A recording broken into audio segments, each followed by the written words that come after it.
இன்று உங்களோடு பகிர்ந்து கொள்வதற்காக கைலாயத்திலிருந்து நேரிடையாக வந்திருக்கும் ஞான சத்தியம் ஆழ்ந்து கேளுங்கள்.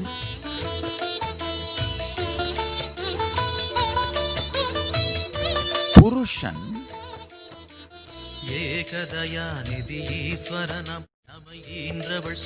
தன் சாநித்திய மாத்திர நிலையிலே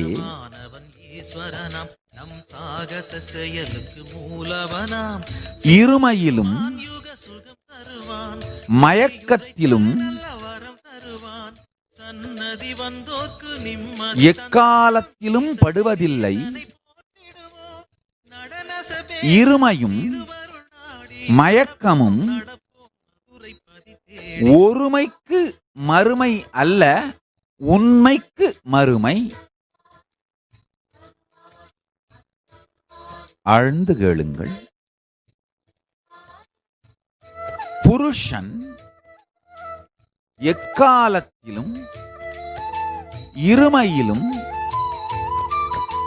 மயக்கத்திலும் ஆட்படுவதில்லை.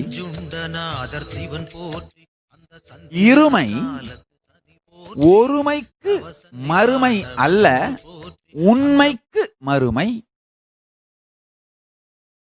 இப்போ இந்த சத்தியத்தை புரிந்து கொள்வோம். நன்றாக புரிந்து கொள்ளுங்கள். புருஷன் என்கின்ற வார்த்தையை சாங்கிய யோகம் ஒரு விதத்திலே பொருள் சொல்லுகிறது, வேதாந்தம் ஒரு விதத்திலே பொருள் சொல்லுகிறது,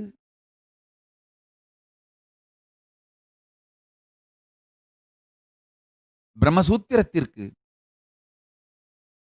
சிவபரமான உரை எழுதிய நீலகண்ட சிவாச்சாரிய மகாச்சாரியர் மிகப்பெரிய ஞானி, அவர் ஒரு விதத்திலே பொருள் சொல்லுகிறார். பல்வேறு சம்பிரதாயங்களும் புருஷன் என்கின்ற வார்த்தைக்கு ஒவ்வொரு பொருளை சொல்லுகின்றன.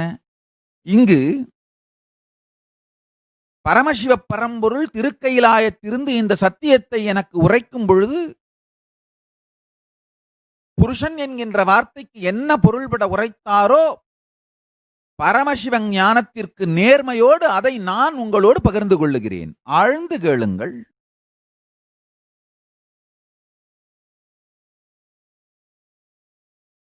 பரமசிவ ஞானத்துக்கு நேர்மையோடு இருப்பேன் என்று பரமசிவ பரம்பொருளுக்கும் உங்களுக்கும் உறுதியளிக்கின்றேன்.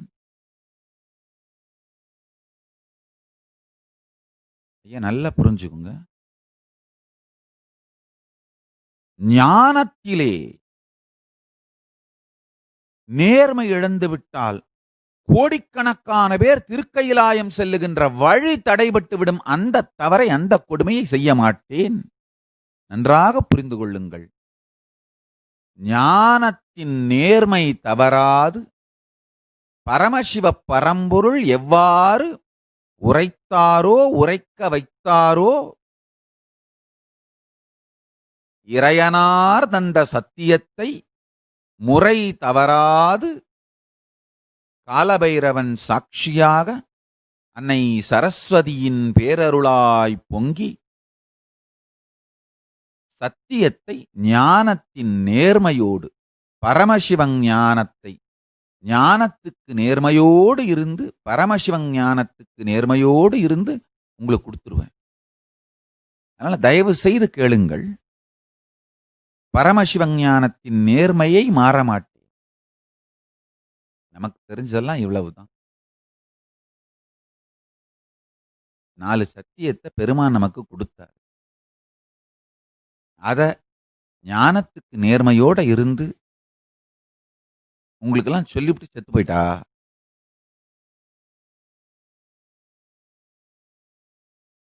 சுந்தரருக்கு யானையெல்லாம் அனுப்புனாரு.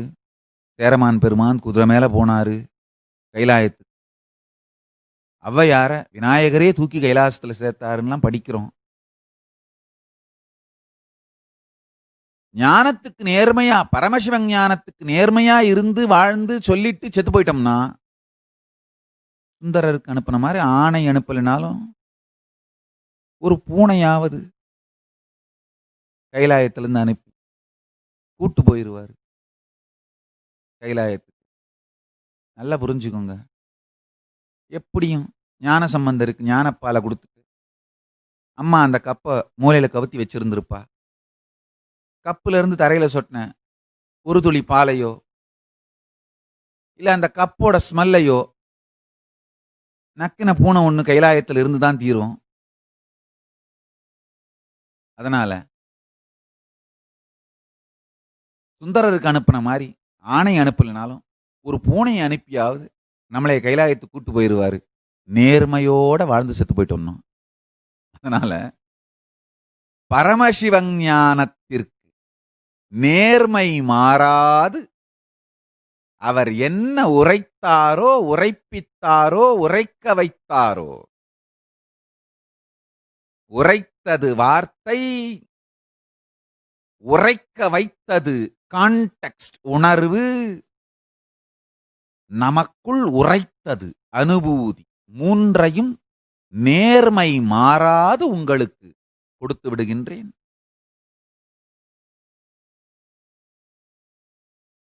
பரமசிவனுக்கு நேர்மையோட வாழ்ந்து செத்து போயிட்டோம்னா, நான் சொன்ன மாதிரி ஆணை இல்லைன்னா ஒரு பூனையாவது அனுப்பி கைலாயத்துக்கு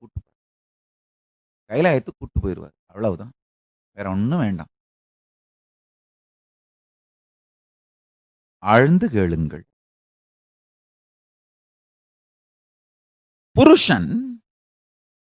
புருஷன் அப்படிங்கிற வார்த்தைக்கு நான் பரமசிவத்திடமிருந்து நேரடியாய் பெற்ற சிவஞான அனுபூதி, பரமசிவஞான அனுபூதியிலிருந்து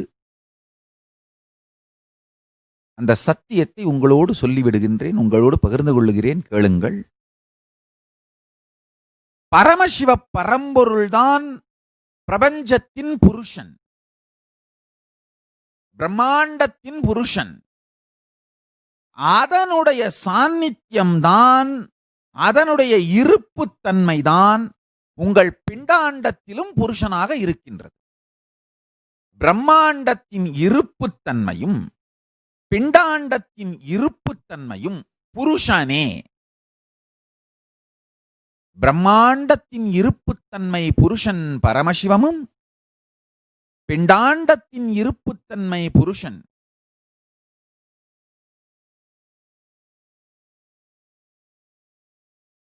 இந்த இரண்டுமே பரமசிவ பரம்பொருளின் இருப்பு. நல்லா புரிஞ்சுக்கணும். பரமசிவ பரம்பொருளின் இருப்பு. பரமசிவ பரம்பொருள்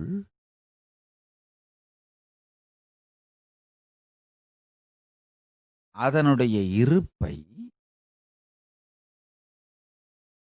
நீங்கள் உணர்வதால்தான் நீங்கள் இருப்பதாக உணர்கின்றீர்கள். நீங்கள் இருப்பதா உணர்றது சில நேரத்தில் வரும், சில நேரத்தில் போகும், அப்படியெல்லாம் குழப்பமாயிருக்கும். அப்படியெல்லாம் நீங்க நினைத்தாலும் கூட அந்த இருப்பு தன்னுடைய சாநித்திய மாத்திரத்தினாலே துவந்துவத்தில் நன்மை தீமை, இருப்பு இல்லாமை, சுகம் துக்கம், பாபம் புண்ணியம் என்கின்ற எந்த இருமைப்பாட்டிலும் படுவதில்லை. ஆழ்ந்து கேளுங்கள். அப்ப இருமைப்பாட்டிலே படுவதாக நீங்கள் உணர்கின்ற எல்லாமே புருஷன் இல்லை.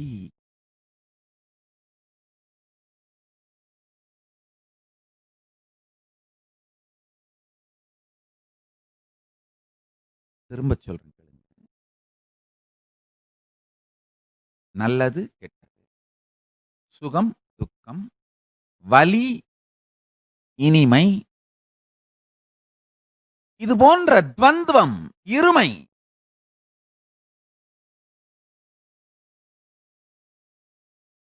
ஆழ்ந்து புரிந்து கொள்ளும்.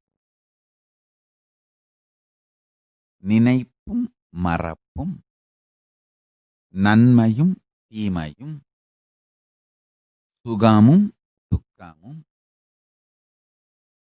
வலியும் இன்பமும்,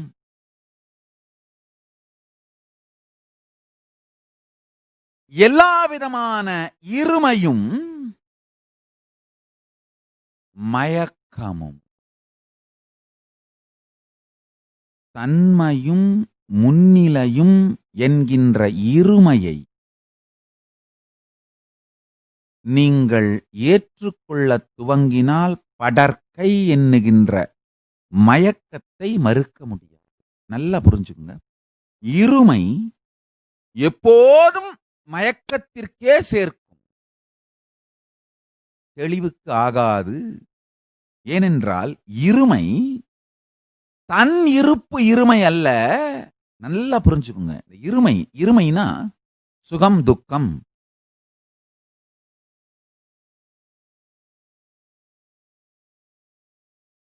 குழப்பம் தெளிவு,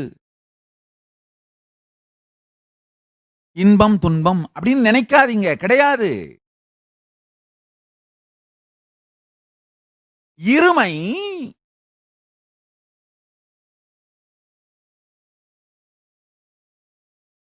இந்த துவந்துவம்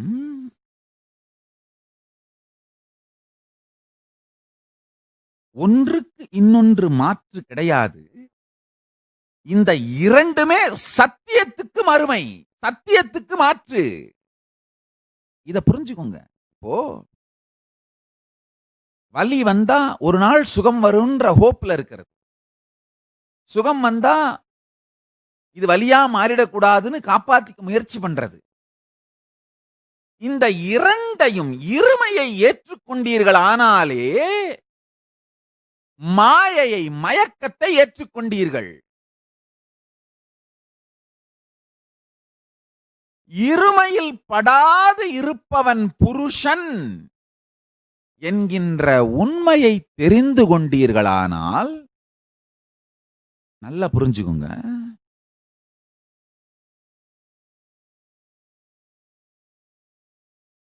ஊர்ல சில சின்ன சின்ன திருடனுங்க வருவானுங்க.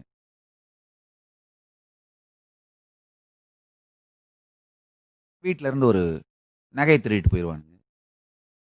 இல்ல ரோட்ல போகும்போது செயினை பறிச்சுட்டு போயிடுவானுங்க. இல்ல உங்க நிலத்துல திடீர்னு ஒரு கொட்டாயை போட்டுட்டு இது ஏன் நிலம்னு சொல்லி நில அபகரிப்பு பண்ணுவானுங்க. ஐயோ இந்த திருடன் இப்படி பண்றானே, இவங்கிட்ட தப்பிக்கலாம் அப்படின்னு உங்க ஊர் என்ன ஆகும்? அந்த திருடனாவது கழுத்துல இந்த செயினை மட்டும்தான் பறிச்சுட்டு போனான். இவனுங்க கழுத்தையே பறிச்சிருவானுங்க. அந்த திருடனாவது ஒரு ஓரமாத்தான் கொட்டா போட்டு உட்காந்தான். இவன் மொத்த நிலத்தையுமே ஓரம் கட்டிடுவானுங்க. நல்லா புரிஞ்சுக்குங்க. ஏன்னா இந்த திருடனை அனுப்புனதே அவன்தான். இந்த 2 பேர் நடுவுல யார்கிட்ட மாட்டினாலும் ஒழிஞ்சிங்க. இருமை ஒன்றுக்கு ஒன்று மறுமை அல்ல, சத்தியத்திற்கு மறுமை.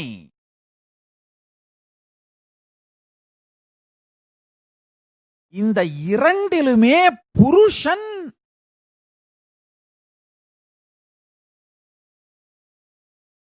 சிக்குவதில்லை. ஆழ்ந்து கேளுங்கள். மிகுந்த நேர்மையோடு, பரமசிவ பரம்பொருளுக்கு நேர்மையோடு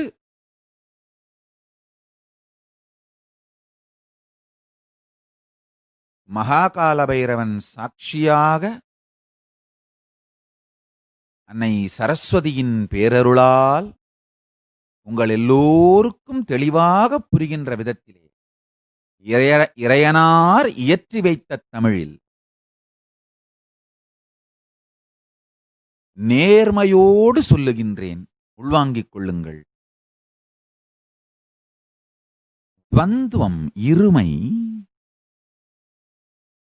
உங்களுடைய இருப்பான புருஷனை பாதிப்பதில்லை. இருப்பான புருஷன் துவந்தத்திலே எக்காலத்திலும் ஈடுபடுவதில்லை. ஈடுபடுவதும் இல்லை, ஈடுபடுவதும் இல்லை. ஈடுபடுவது அப்படின்னா சிக்கி இடிபடுறது. ஈடுபடுவது அப்படின்னா தானாகவே விரும்பி வாலண்டியரா இறங்கி அதை ருசிக்கவும் ரசிக்கவும் புசிக்கவும் முயற்சிப்பது. ஈடுபடுதலும் புருஷனுக்கு இருமையோடு இல்லை. இதை ஏன் நீங்க நேர்மையோட புரிஞ்சுக்கணும்னா, உங்கள் வாழ்விலே வருகின்ற எந்த துக்கத்திற்கும் உங்களை அழிக்கும் அழுக்காக்கும் சக்தி இல்லை. இப்ப இந்த துக்கங்களிலே எது படுகின்றதோ, எது துக்கத்தில் ஈடுபடுகிறதோ அது நீங்கள் இல்லை. இதை உள்வாங்கி இதை கரும்பை கடித்து உண்பது போலே உயிரால் இந்த உண்மையை கடித்து உண்டீர்களானால், கரும்பை கடிச்சு சாப்பிடணுங்க. சும்மா அந்த மெஷின்ல விட்டு புழிஞ்சி சாராக்கி குடிச்சிடுறது இல்ல. கரும்பை கடிச்சு சாப்பிடுறது ஏகப்பட்ட விஷயங்கள் இருக்கு. வெறுமனே அந்த சாறு ருசிய ரசிக்கிறது மட்டும் இல்ல, கடிக்கும் பொழுது, கரும்பு கடிச்சு சாப்பிடும் பொழுது இந்த பல்லெல்லாம் பலமாகிறது மட்டும் இல்ல, இந்த பக்கம் அந்த ருசியை ரசிக்கிற அந்த மூளையினுடைய நரம்புகள் வின்னு தெரிச்சு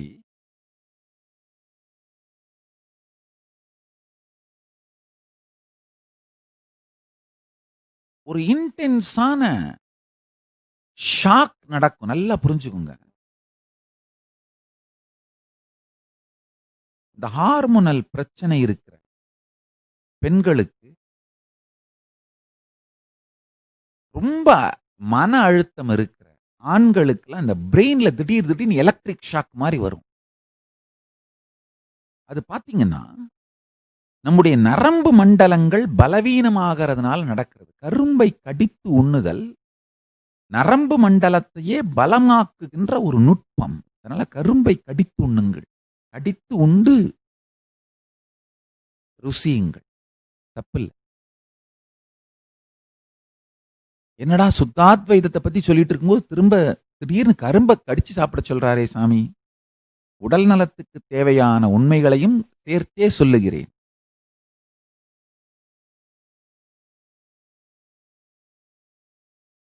கரும்பை கடிச்சு சாப்பிட்டு நரம்பு மண்டலத்தை ஆழமாக்கிக்கிட்டீங்கன்னா, நான் சொல்ற இந்த சத்தியத்தை ருசித்து உள்வாங்குகின்ற மனோதிடம் உருவாகிவிடும். மனோதிடம் தன்னுடைய வாழ்வின் நோக்கத்தையும்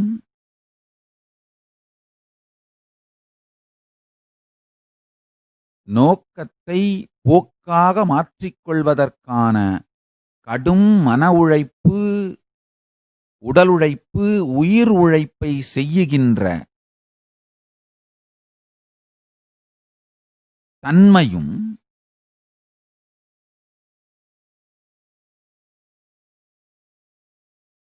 அதற்காக எந்த தியாகத்தையும் செய்கின்ற துணிவும், இதெல்லாம் சேர்ந்ததுதான் மனோதிடம். சின்ன வயசுல திருவண்ணாமலையில ஒரு சிவாச்சாரியார் கோவில்ல ரொம்ப நல்லவர். அவருக்கு ஒரு 5-6 கோவில் முறை, அதாவது உள்ளூர்ல இருக்கிற 5-6 கோவில்களுக்கு தினந்தோறும் போய் பூஜை பண்ணணும். ஒரு சைக்கிள் வச்சிருப்பாரு. பாவம் வறுமை. அதனால அந்த சைக்கிளை மறிச்சுக்கிட்டே அந்த கோயில்களுக்கெல்லாம் போய் கரெக்டா சின்ன சின்ன 5 தூக்கு வச்சிருப்பார். அந்த 5 தூக்குல ஒரு கோயிலுக்கான நைவேத்தியம் இருக்கும்.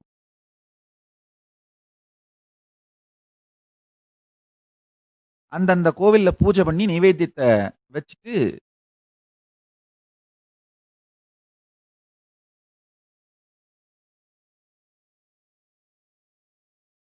அந்த கோவில் பக்கத்துல விளையாடிட்டு இருக்கிற பசங்களுக்கு கையிலேயே அந்த நைவேத்தியத்தை பிரசாதமா அள்ளி குடுத்துட்டு வீட்டுக்கு வந்துருவாரு. அவர்ட்ட பேசும்பொழுது அவருடைய வறுமையிலும் அவருக்கு இருந்த நேர்மை, அந்த கோவிலுக்கு பூஜை பண்றதுக்காக நிலம் இருக்கு. ஆனா அந்த நிலம் அவர் கட்டுப்பாட்டுல இல்ல. இவர் தன்னுடைய சொந்த வருமானம், சின்ன சின்ன வருமானம். கோவில் வருமானம் எல்லாம் கிடையாது. ஏதோ சிறு சிறு வருமானம். அதுல கோவில் பூஜைய முறையா தவறாம நடத்துறது மட்டும் இல்லாம, தினம் ஒரு 4 குழந்தைங்களுக்காவது கையிலயாவது குடுக்குற அளவுக்கு அன்னதானம் பண்றாரு. நான் கேட்டேன், "சாமி, வீட்லயே சோறு இல்ல எனக்கு நல்லா தெரியும். ஏன் சாமி 4 கோயில்லயும் அன்னதானம் பண்றீங்க? அந்த நைவேத்தியம் பண்ற வீட்டுக்காவது கூட்டு வந்து எடுத்துட்டு வந்து வீட்ல சாப்பிடலாம்ல?" "இல்லப்பா, அந்த நிலம் நம்ம கைய விட்டு போயிருச்சு. அது நம்ம கையாலாகாத்தனம். ஆனா அந்த கோவில்ல நைவேத்தியம் பண்ணி அன்னதானம் பண்ணணும்னு பாரம்பரியமா விதி இருக்கு. அதெல்லாம் மாத்தக்கூடாதுப்பா. நேர்மையா இருந்துறணும்ப்பா." நிலம் திருடப்பட்டதை கூட தன் விதி என்று நொந்து கொண்டு தான் செய்ய வேண்டிய செயலுக்கு நேர்மையை மாறாது வாழ்ந்த மனிதர். அவரை பார்த்து எனக்கு ரொம்ப இன்ஸ்பயர் ஆயிடுது.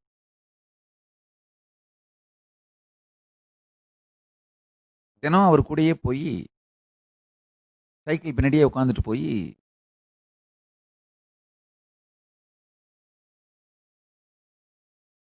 அவர் கூடயே கோயில்ல துடைக்கிறதுக்கு, கிளீன் பண்றதுக்கு, அவருக்கு வேற என்னென்ன சின்ன சின்ன உதவிகள் செய்ய முடியுமோ அதெல்லாம் செஞ்சுட்டு இருப்பேன். ஏதோ சில காரணங்களால உடல் நலம் குறைந்து அவர் இறந்து போயிட்டாரு. ஆனா அந்த இன்ஸ்பிரேஷன் எனக்கு பெரிய இன்ஸ்பிரேஷன். இந்த கோவிலா போய் பூஜை பண்றேன். தினம் அந்த முறைக்கு போயிட்டு வரேன்னு சொல்றது எனக்கு ஒரு பெரிய பெருமை. வீட்டுல அம்மாட்ட சொல்லிட்டு போறேன், முறைக்கு போயிட்டு வரேன் அப்படின்னா, அந்த 4-5 கோவில்கள் முறை, பூஜை முறைக்கு சென்று அவரோட உதவி பண்ணிட்டு வர்றது. அவர் இறந்து போன பிறகு கோயிலுக்குள்ள நேச்சுரலா விடமாட்டாரு. ஏன்னா எந்த குருக்கள் சிவாச்சாரியாருக்கு முறை வருகிறதோ அவர் மட்டும்தான் கூட்டு போக முடியும். அதுக்கப்புறம் துரதிர்ஷ்டவசமா என்னால இந்த முறைக்கு அந்த சிவாச்சாரியாருக்கும் எனக்கு அந்த அளவுக்கு ஒரு நட்பு கிடையாதுங்கிறதுனால முறைக்கு போக முடியல. ஆனா அதை விடவும் மனசு இல்ல. என் வாழ்க்கையில ஒரு நல்ல விஷயம் என்னன்னா, நான் ஆரம்பிச்ச எந்த நல்ல காரியத்தையும் விட்டது கிடையாது. வளர்த்துக்கிட்டே போவேன். நடுவுல தடை வந்தாலும் அந்த நேரத்துல கொஞ்சம் பொறுமையா இருப்பனே தவிர விடுற பழக்கம் கிடையாது. திருவண்ணாமலையில முதல் நாள் போய் அடுப்ப பத்த வச்சு என்றென்றும் அன்னதானம் நடக்கட்டும்னு சொன்னோம். நடுவுல எந்த தடை வந்தாலும், பிரச்சனைகள் வந்தாலும் கொஞ்சம் தொய்வு வேண்டுமானால் வருமே தவிர நின்று போகாது, நிறுத்த விட மாட்டேன். சூரியன் சந்திரன் இருக்கும் வரை நிகழ்ந்தாக வேண்டும். பெருமான் அந்த ஒரு வரம் கொடுத்துட்டார். தைரியம், விடாது நடத்தும் தைரியம்.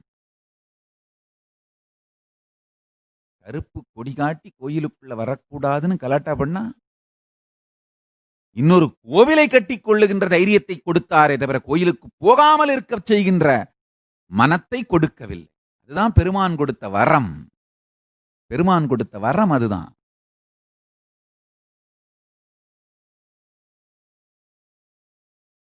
ரெண்டாவது தரம் திருவண்ணாமலை கோயிலுக்கு கருப்பு கொடி காட்ட ஒரு கும்பல் வந்துருக்கு. அதே மாமா தான். போன சத்தங்கத்துல சொன்ன கதையில சொன்ன அதே மாமா தான். மாமா மாற மாட்டார், லீடர் அவரே தான், அதே மாமா தான். ரெண்டாவது தரமும் இதே மாதிரி அவருக்கு தெரியாம கோயிலுக்குள்ளேயே இருக்கேன். அன்னைக்கு கோயிலுக்குள்ளேயே உட்கார்ந்துருந்தேன். ரொம்ப நேரம் ஆச்சு. வெளியில கருப்பு கொடியோட நின்றுட்டு இருக்காங்கன்னு தெரிஞ்சு நியூஸ் வந்தது.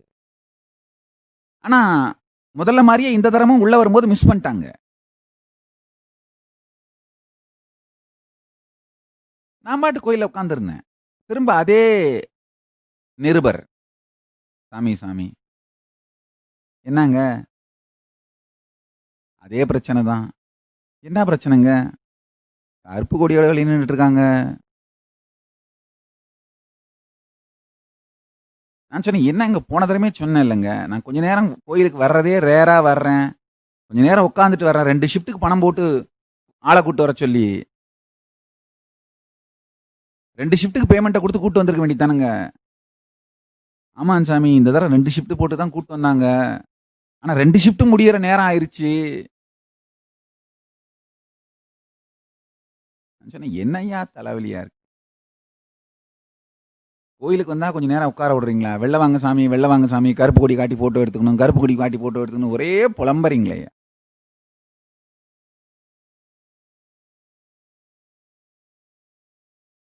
அவர் உடனே மாமா பேசணும்னு சொல்றாரு. சரி ஃபோன போட்டு குடுங்க.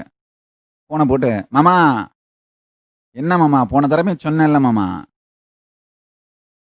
கூட்டு வரும்போதே 2 ஷிஃப்ட்டுக்கு பணத்த குடுத்து கூட்டு வந்திருக்க வேண்டியது தானே மாமா. நான் கோயிலுக்கு வர்றதே எப்பவோ வர்றேன். அண்ணாமலையார நெனச்சு கொஞ்ச நேரம் உட்கார்ந்திருக்கிற நேரத்துக்குள்ள வெளில வா ஃபோட்டோ எடுக்கணும். வெளில வா கருப்பு கொடி காட்டி ஃபோட்டோ எடுக்கணும். வெளில வா கருப்பு கொடி காட்டி ஃபோட்டோ எடுக்கணும்னா, என்ன மாமா இது? இல்ல தம்பி, இந்த தடவ உள்ளூர் பசங்களா தான் தம்பி கூட்டு வந்தேன். 2 ஷிஃப்ட்டுக்கு தான் தம்பி பணம் குடுத்து கூட்டு வந்தேன்.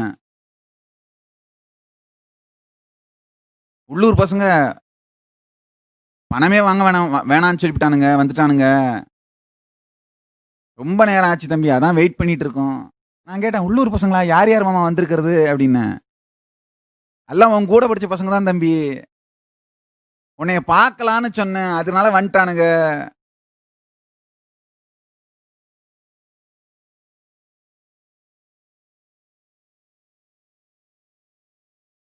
நான் சொன்னேன், "என்னைய பார்க்கறதுல என்ன மாமா இருக்கு? அதான் டிவிலலாம் தினம் காட்டுறாங்கல்ல. பார்க்க வேண்டியது தானே." "இல்ல, இல்ல தம்பி. கும்பல்ல மாட்னா உன்னைய பார்க்க முடியாது. கருப்பு கொடி வச்சுட்டு பக்கத்துல இருந்தா, நாங்களும் உன்னைய பார்த்துருவோம். உன் கண்ணு என் மேல பட்டுரும். நீயும் என்னைய பார்த்துருவ." அப்படின்னு சொன்னேன். இவனுங்க 4, 5 பேர் கிளம்பி வந்துட்டாக.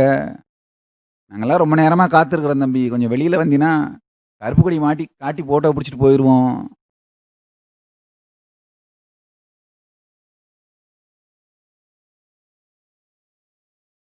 நான் சொன்னேன், "மாமா, மாமா, நீ கூட்டு வந்திருக்கிறது கருப்பு கொடி காட்டுறதுக்கு. அவங்களுக்கு என்னைய பார்க்கணும் என்ன மாமா இன்ட்ரெஸ்ட்டு?" "இல்ல தம்பி, நம்ம ஊரு தம்பி. நான் அந்த பசங்களுக்கெல்லாம் சொன்னேன்.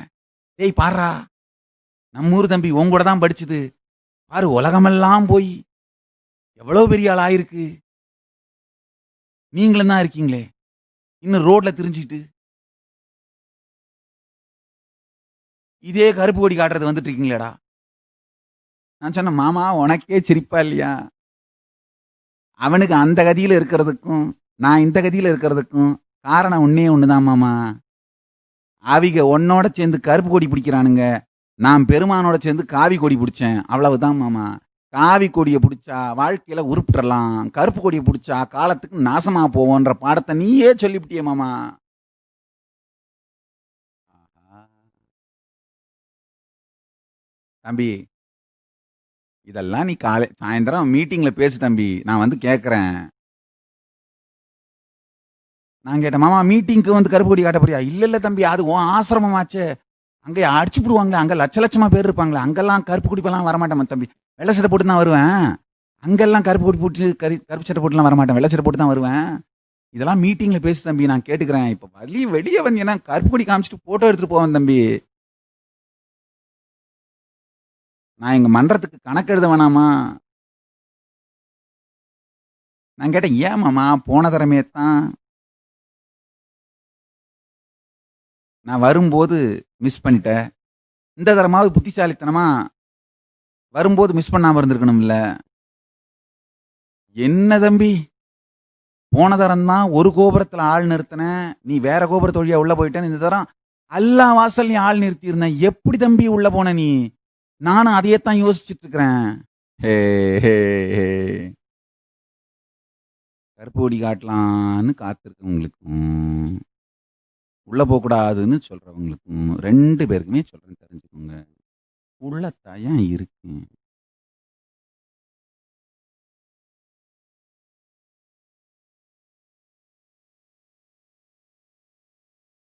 இந்த மாமா கேட்டார், சாமி சாமி, நான் 4 கோபுரத்துலயும் ஆள் போட்டிருந்தேன். எப்படியாவது உன்னைய புடிச்சு போடலான்னு. நீ எப்படி சாமி உள்ள போன? நான் கேட்டேன், ஐயா என்னைய பார்க்கணும்னா கருவறைக்கு தானே வந்திருக்கணும். கோபுரத்திலேயே நின்னுட்டு இருந்தா எப்படி பார்க்க முடியும்? நான் அங்கத்தானே உட்காந்துருக்கேன். கருவறையாண்ட தான் தரிசனம் முடிச்சுட்டு உட்காந்துட்டு இருந்தேன். அத சொல்லையா, வேற ஒண்ணும் இல்ல.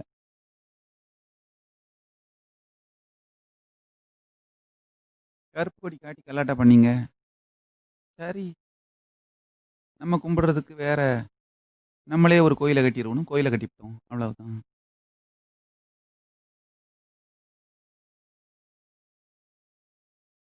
உள்ள வரக்கூடாதுன்னு சொன்னீங்க. சரி, வெளியில போயிட்டோம்.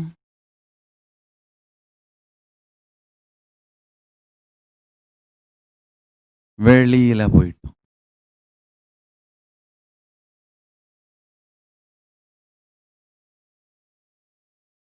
இழப்பு நமக்கு அல்ல அப்பனே.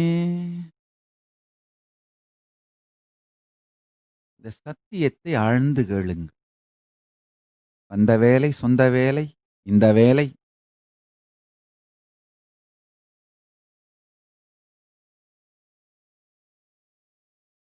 இந்த வேலையை மறவாது செய்து கந்தவேள் காலை பற்றுவோம்.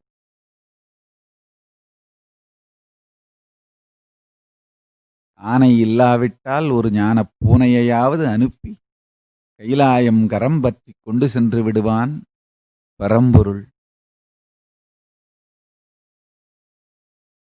இன்றைய சத்சங்கத்தின் சாரம், உள்ள வரப்படாதுன்னு சொன்னீங்க, வெளியில போயிட்டேன். அவ்வளவுதான். ஞான புயல் என்று சிலர் புகழ்ந்தாலும், வைகை புயல் என்று மீம்ஸ் போட்டாலும்,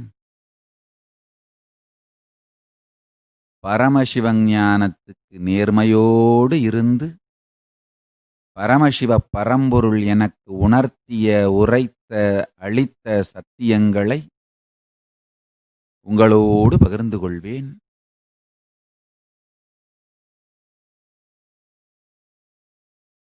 வந்த வேலை சொந்த வேலை, எந்த வேலையோ அந்த வேலையை கந்த வேளை போலே தவறாது செய்து விடுவேன். ஆழ்ந்து கேளுங்கள்.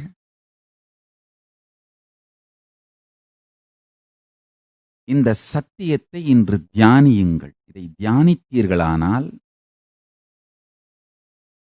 உங்களுடைய மணிப்பூரக சக்கரம் மலர்ந்து வாழ்க்கையில் நேர்மையோடு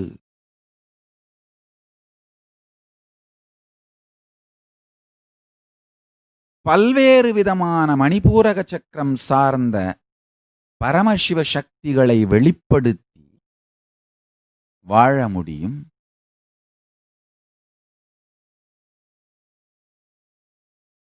புருஷன் துவந்தவத்திலோ மாயையிலோ படுவதும் இல்லை,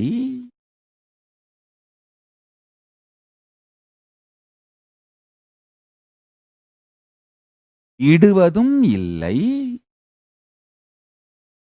மாயையில் துவந்தத்தில் படுவது இடிவது புருஷன் இல்லை.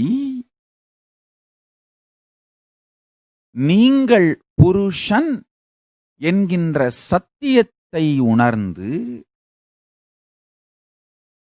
ஆனந்தத்தோடு இருங்கள்.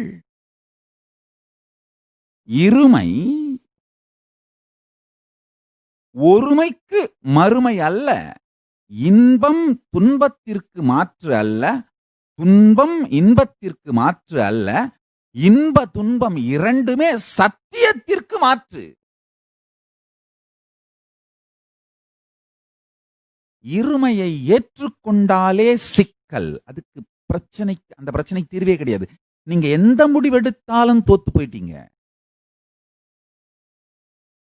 எப்படி இந்த அணு ஆயுத போர் வந்தா வெற்றி அடைந்தவர்களே கிடையாது. ஏன்னா 2 பக்கமும் செத்து போயிருவாங்க. வெற்றி பெற்ற நபர்னே கிடையாது. வெற்றி இல்லாத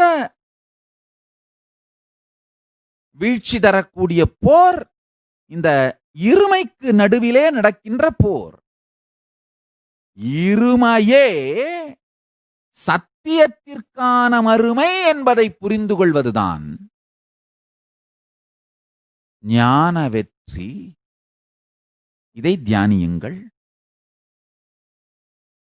அடுத்தடுத்த சத்சங்கங்களில் இந்த சத்தியத்தை ஆழமாக முழுமையாக விளக்குகின்றேன். இன்றைய சத்சங்கத்தின் சாரம், உள்ள வரக்கூடாதுன்னு சொன்னீங்க, சரி வெளியில போயிட்டேன், அவ்வளவுதான்.